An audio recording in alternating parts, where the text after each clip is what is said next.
himsog nga kabataan malipayong katilingban mao tema sa gipahigayon nga Nutrition Month Outreach Program sa ATI-RTC 13 nga gipahigayon sa Barangay Santa Cruz Gymnasium sa Jose sa Kuning Provincia. Aron sa paghatag og mga dugang impormasyon may kalamigitan sa nutrisyon sa kabataan ang Department of Agriculture, Agricultural Training Institute, Regional Training Center kon ATI-RTC 13 inubanan sa provincial government sa Dinagat Islands ilawom sa pagdumala ni Provincial Governor Nelo P. Berry Jr. GEC-MPM sa pagigtambayayong usab sa Office of the Provincial Agriculturist ug Provincial Health Office may pahigayon og Nutrition Month Outreach Program diin tumong niining maghatag og duga impormasyon ngadto sa mga ginikanan kabahina sa pag-improve sa nutrisyon sa kabataan usab ang pagpaabot ni Provincial Nutrition Action Officer Jim Lo Heraldino RND sa health and well-balanced diet ug sa angay nga pagabuhaton aron sa mas himsog nga kabataan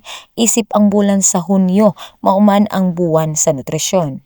Nutrisyon sa kabataan, responsibilidad sa ginikanan. Mo'y gipalano nga mensahe ni Senior Aquaculturist Gilbert Angway atol sa mga aktibidad. Pinagawa ng programa, ma-remind ka of our responsibility sa ato mga kabataan. Pinakaunang ng responsibilidad ang pakanon o masustansya ng pagtawag ang mga bata.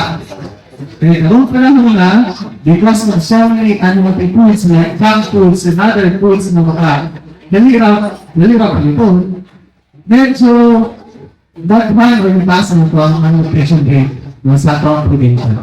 So, kinsa man dali na binikanan ang nagapakaw ng foods, soft drinks. Siyempre, sir, lagi hanggang. Pero, ako sa balay, nagbuhat na yun sa pakakuha na lang. Pero, as much as possible, actually, sa pagkakinanan, we are trying to do our best. Nalipay din sila sa mga pagkaon na yung fast food, pumpkins, and other food na vital sa nutritions. So, kung makino, pakay mga ito gulay, isda, or plasmin, para makalatag sa og sakto na nutrients na ito, mga kabataan.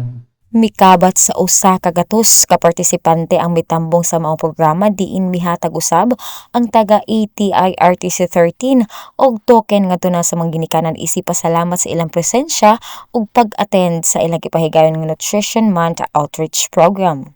So kani atong programa karon so gitimahan ni siya og himsog nga kabataan malipayong katilingban usa kini ka outreach program sa Agricultural Training Institute Regional Training Center 13 aron magtabang isip pagtubag sa call sa ato ang gobyerno nga ato ang collaborative efforts sa mga national government agency sa pag-promote and increase the awareness sa atong mga kabataan lakip ng ilang mga ginikanan sa pagkaon ug mga masustansya nga mga pagkaon. Labi na kay Nutrition Month karong ang atong target ani ma'am is 100 o kaluyan po sa Ginoo na kabot man nato. Ang ato ang ahensya sa ATI ang Agricultural Training Institute, daghan pa gini siya mga programa dili lang kani kundi labi na sa ato ang trainings nga ang ato ang mga target ani nga mga recipients kadtog yung ato ang mga agricultural extension workers. So daghan pa kayo nga moalbot nga mga programa nga under sa ATI. Dili lang sa Santa Cruz,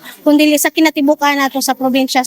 So kami sa ATI usab nag-auhag sa atong mga ginikanan nga ato gyud ipromotar, ato ang iprepara sa ato ang mga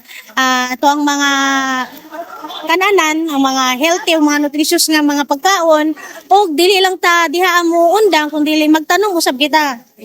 Kay kung unsa man ang ato ang mahatag or maluto kung wala tay katanom nga pwede ra gyud makahatag sa ato ang mga kabataan o maayo nga mga kanuno ng mga mas makainggan yun sa ilahang ma-healthy ang ilahang mga kalawasan. Himsog ang Ana sa mga aktibidad ang mga personahe gikan sa Department of Agriculture ATI-RTC 13 nga sila Training Specialist 2 Elena Pimadelo, Information Officer 2 Rizal Pitalsana ug Kit Paul Paler.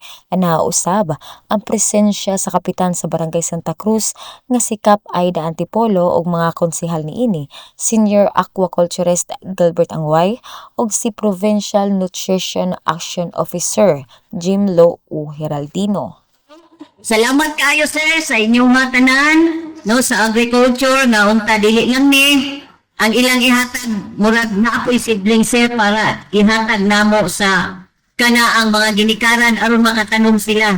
Nga sa sunod, dili na unya bisan og walay mo sponsor sa ato na ana gyud sila.